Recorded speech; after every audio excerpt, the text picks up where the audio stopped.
was a special boy. His pa gave him his first rifle when he was 3 years old. Boy, he took to it right away. He exclaimed, "There's a whole mess of critters out there in them woods that aim to eat us, so I'm gonna consume them first." Yes, sir. He really took to killing all manner of things.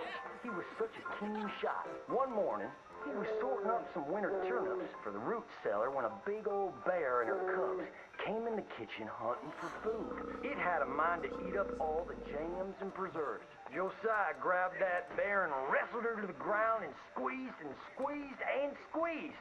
He whooped the tar clean out of that big old critter. Then he tied her up and grabbed them cubs and ground them into sausages while the mama bear watched. That's fine eating. His mom and pa knew right then he was cut out to be the finest wild frontiersman that ever drew breath.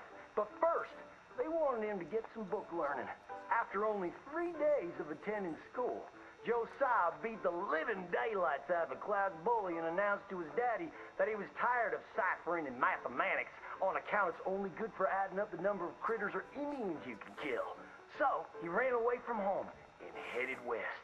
Now, these lands were occupied by savages then, and when Josiah Blackwater came scouting through, he recognized it to be a land of splendor, wasted on those that couldn't appreciate it on account of worshiping false idols.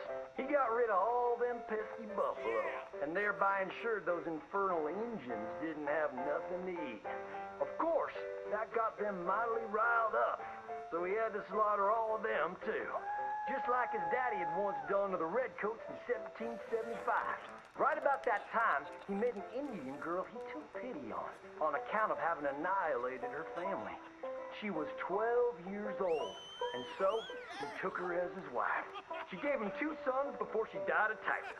Now, y'all know that Josiah Blackwater wore a possum for a hat. But most don't know how that came to be.